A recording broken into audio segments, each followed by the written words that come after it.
we're going to have a morning of history and culture and nature and all sorts. And today we have at the wheel of our coach Danielle. Danielle, buenos dias. Yeah. Buenos dias. Danielle is our driver, and it's my pleasure to introduce Maria. Maria is our guide, our great Canarian guide. Okay, so before I hand over to her, a couple of things. If any of you would like to give me your quiz sheets, I'd be very happy to accept them. You know, the quizzes. As Anne said, the motorway, I think we will be there in around 40 minutes. Danny, our driver, is going to leave us close to the modernist quarter, and there we do the visit on foot. We walk in the oil center. I will start in the main square, looking the cathedral from outside. I would like to go through the cobble streets to our Canarian museum. It is one archaeological museum where I can explain to you about our past, about the roots of the first Canarians. We will keep going, but in between we have a coffee break because we will have another museum, and I think it's maybe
the public library, the students are very happy because it's 24 hours open. They open on one side because they have a very safe place to leave the books when they go for a drink because the area is plenty of pubs and bars.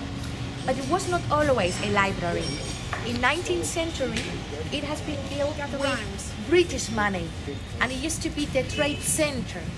Remember I mentioned to you the time that we were so British. Well, we got many companies from UK and they had the base here. It was like the sort of trade center for them. Later was a bank, and since the 90s it is a public library. That's, let's say, the modern district, right? The old center is on the other side where you see the towers of the cathedral. But I always like to start here because I think it's pretty. It's another suggestion for later if you fancy a cup of coffee. At 10, it will be plenty of terraces here. And I would like to show you over there the old theater and also the building, this historical building, the hotel where Franco was staying when the Civil War began, as I explained to you already on the coach. So let's carry on a bit more in this modern wonder.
That it was too small and really bad acoustic, so perfect for a theater. So then they built the other one that I pointed out before when we were on the coach. So, but what they could do with this building, what they did was the literary center. The literary center in 19th century used to be a very posh club, only for gentlemen, where they used to come for speech, smoking in pipe. Now the difference is that ladies are welcome, right?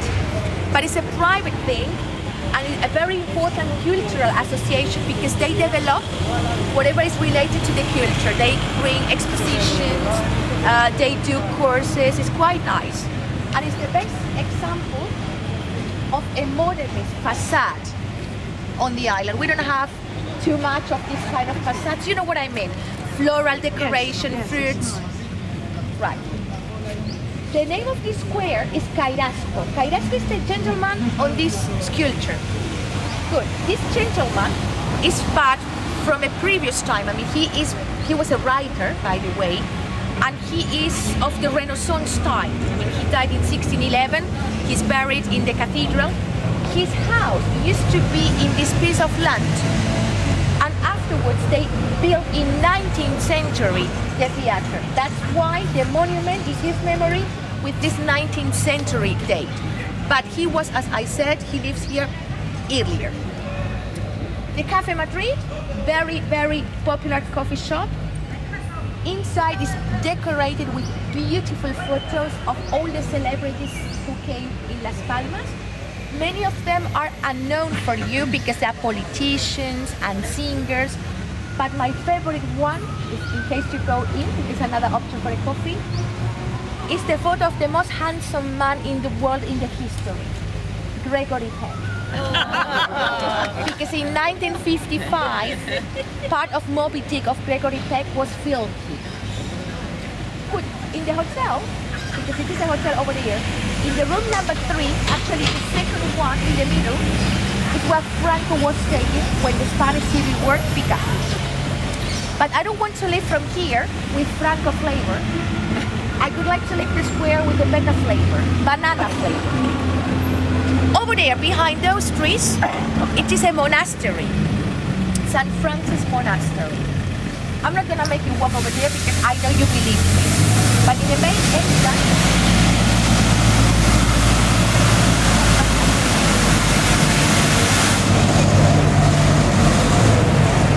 entrance, we have a board where you can read that the first banana plant going to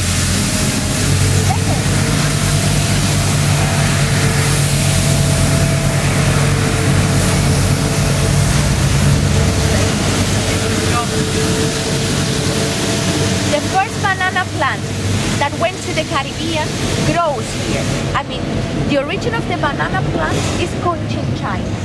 It used to be a French part in Indochina. The Portuguese navigators introduced it in Europe. It came here, and from here went to the Caribbean. Unfortunately for us, because they are big competition. There's no way to compare. The Canarian bananas are the best. The Canarian bananas are like me, small and sweet. So, as I said, it is what you find in the main entrance. That a monk, he was later bishop in Panama, got the first banana plant from this garden in the Caribbean. Well, then we finish here and we go straight to the main square. You already see the facade or a bit of the facade of the cathedral here. So we have some minutes there to see the facade outside and the square, and then we go to the archaeological museum because they open at 10. I was giving them a bit time because you know the Canarian minute spends 90 seconds. If they say 10, sometimes it be 10 past 10. So we give them a bit time. So let's go.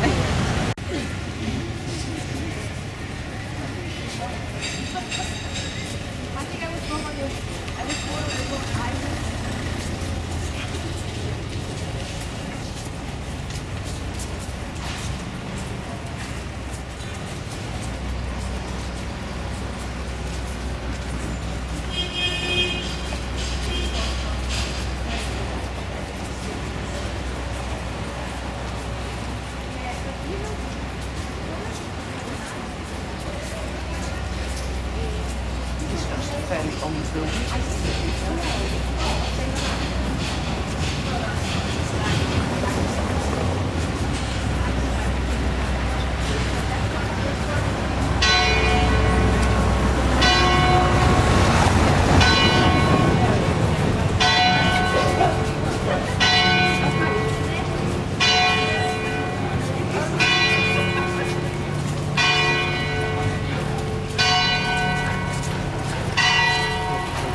The Bishop Palace is this building, right?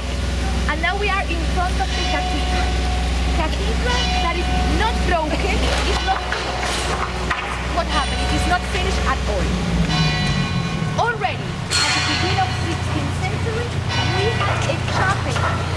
Not the first one of the capital, I will show you later which one was the first, but already one.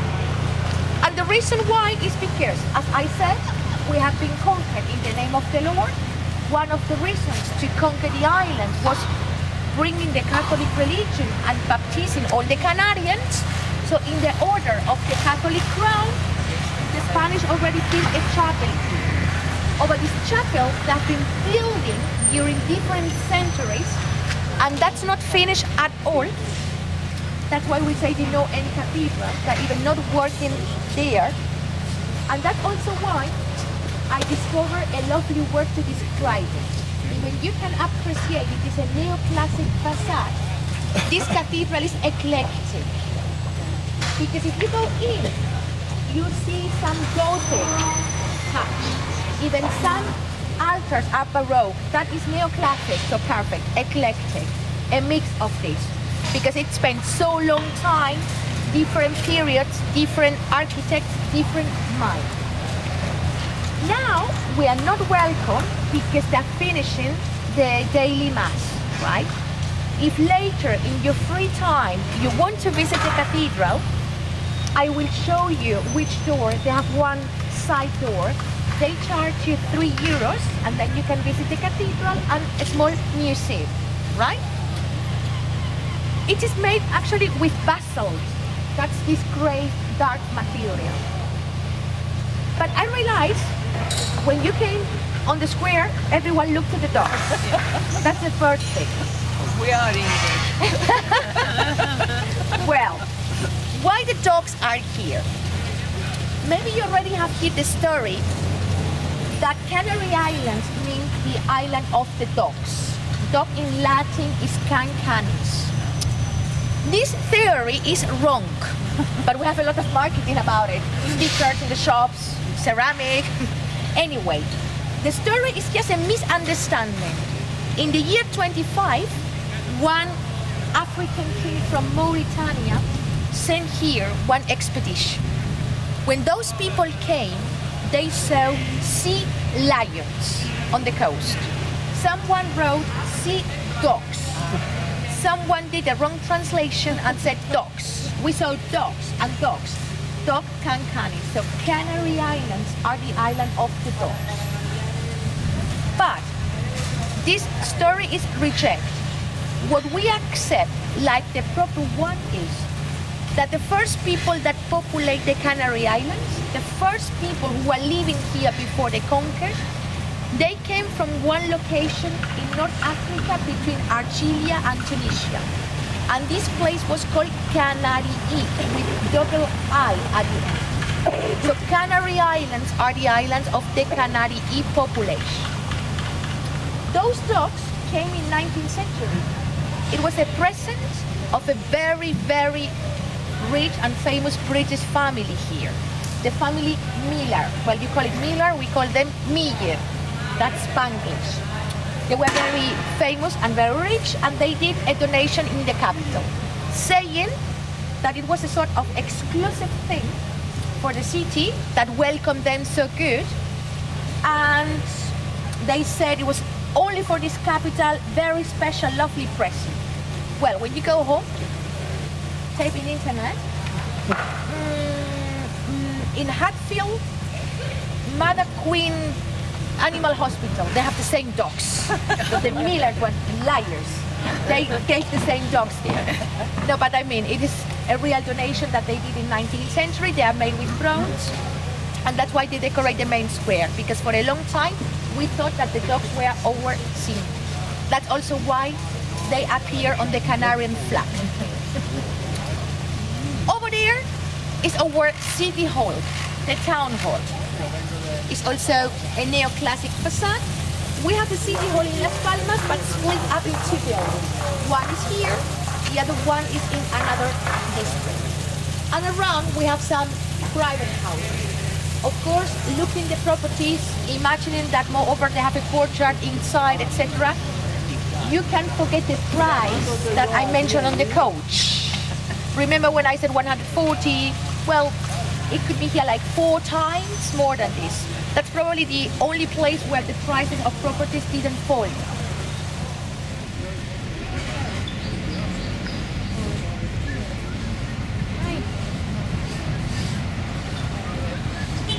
I didn't see that. Crossing in red. You can get a fine if you cross red. Look, maybe you realize that we are more or less at the same time or the same place where we start. We start over there. We did a circuit. Here is the pedestrian street, where I said to you, you have shops and coffee shops. Like over there, you have more coffee shops. Crossing to Columbus Museum, as you realize, is only a couple of streets. I meet you there, I see you there at 12:30, as I said. We go in, I already signed the, you don't get a ticket, I have just like a ticket for all the group. You can film inside if you want, and you can take photos. It's only where you have paintings, no flash, because it's bad. But on the other side, no problem with filming and taking pictures. So follow me inside, please. There you go. You're okay now. Wasn't he born in Germany? I don't know.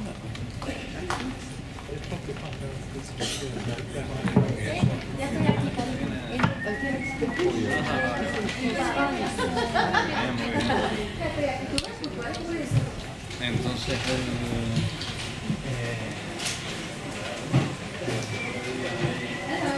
There was It's a gorgeous courtyard.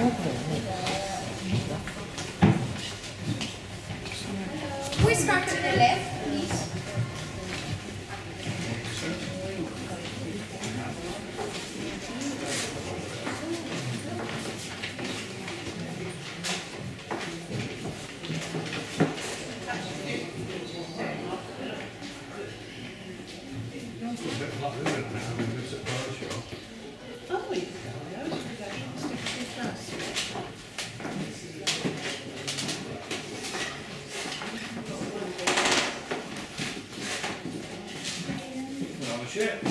Well, I guess it's sometimes I have the feeling it moves. It does a bit.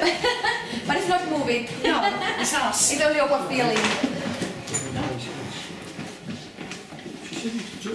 Here we just go through, and on the other side we have plenty of room to explain it.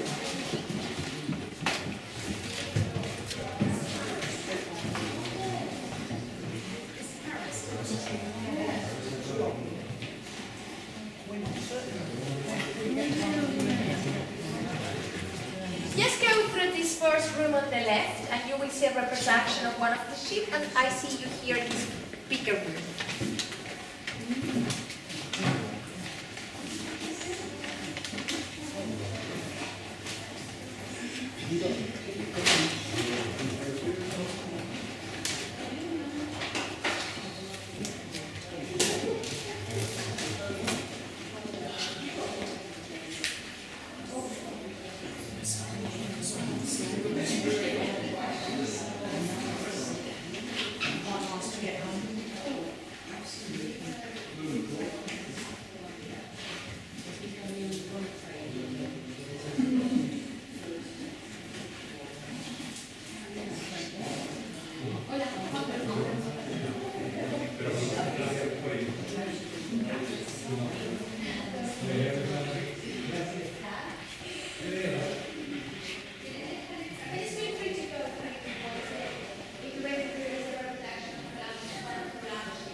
In Italy, even some people from Spain say he could be from Galicia or from Mallorca. No. In Genoa he was born. And he was a navigator who got once one idea. He thought, all the navigators navigate to Indies, but always in the same direction, east. And he thought, well, if we know the world is round, and they already knew it, why we don't do it on the contrary? Why we don't cross the Atlantic? And then he tried to get the money, because he needed money, in Portugal, because his wife was very related to the Portuguese crown. His father was the governor in Madeira. So the kings of Portugal said, you are crazy. The Atlantic is the ocean of monsters and dragons. No one is crossing there. We're not going to waste our money. Hola. So that's why he tried to get it in Spain. In Spain we had the Catholic crown, and well, probably had one interview with Ferdinand and Isabella, and the king said, look, we like your idea, but we don't have money, because Spain was still very busy with the reconquest. So they still had the last kingdom of Granada to recover, so they said, come back when we finish, and he did. And it is when Spain paid for that. Columbus left Spain, Palos in Huelva, in the first cruise in 1492. He knew about the trade winds and the Gulf Stream, helping him with these sailboats, and his idea was going to La Gomera. La Gomera was already Spanish, so he could take the last things before he crossed the Atlantic, and because of another reason. What is the most important thing in the world? Don't tell me it's water. The love. There was a woman living there, Beatriz de Bobadilla. He was completely in love with her. Beatriz was very popular in Spanish history for being the lover of Ferdinand the King. That's why she has been sent to the end of the world. That's the end of the world at the moment, so it's the perfect place for the lover of your husband. And in the way to where Spain got the right of conquest of the Canary Islands. So we are out of this treaty. And the other thing that you could also think is, look the piece of cake for Spain. In the Atlantic are not living monsters and dragons. It's already a piece of land. The shape is wrong, no name, but very good. And it's absolutely gorgeous because look what I mean. It's a blend of real things and fantasy.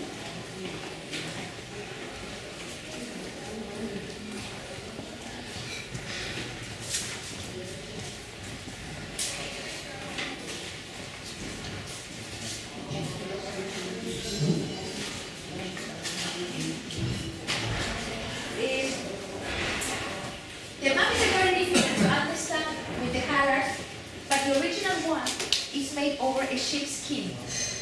So that's why it's colored, and it's not blue, the Atlantic. That's reproduction in paper. Look what I mean when I say he blends fantastic things with real things. For example, the three kings coming in Scandinavia because it was over here, everyone is on the other side. But the shape is more or less alright.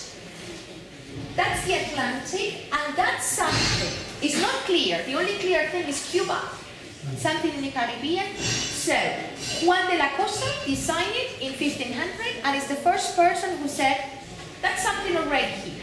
We don't know what, but it's something. 7 years later, in 1507, a German gentleman called Waldmüller improved what he did, and what name? We already said that it was because of Amerigo Vespuccio, the navigator from Italy, but it's the first map of the history where this piece of land has name. The original one of this one is in the United States. That's another reproduction. And the last thing I would like to show you is a very special room for the Canarians. This way, please.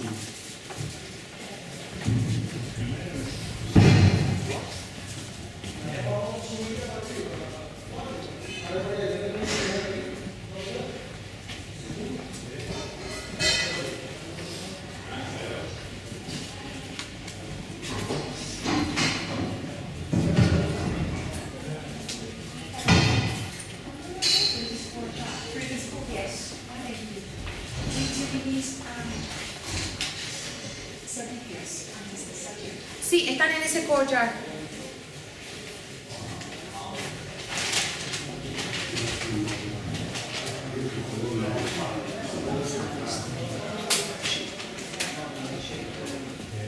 That's a galeon.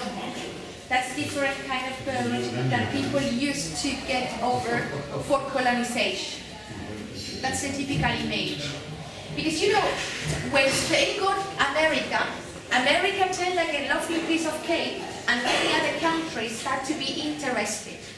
And the only way that Spain had to keep it was colonization, sending people over. And that's why we have a couple of maps here. Foundations with Spanish, and a lot of Canarians in different centuries in different parts of America. F means families with around 5 people. P means people, person, and S means soldiers. So they show you where and when sent this group of people there to colonize. Over there is a previous map from different century, and that's from 17th and 18th century. But the last time the Canarians emigrated over was not so long time ago. Well, during the war, after the war, when we were in poverty, always the choice was America. A lot of Canarian families are very connected to Caribbean. A lot of families made fortune over. We say Cuba and Venezuela are the 8th and 9th Canary Islands. Moreover, the Canarians are people with European mind and Caribbean soul. That's how we describe ourselves. I'm a good example. My grandparents emigrated to Cuba, so we still have family there, and the United States. I'm not a minority. That's the majority of the Canarians, very related to America.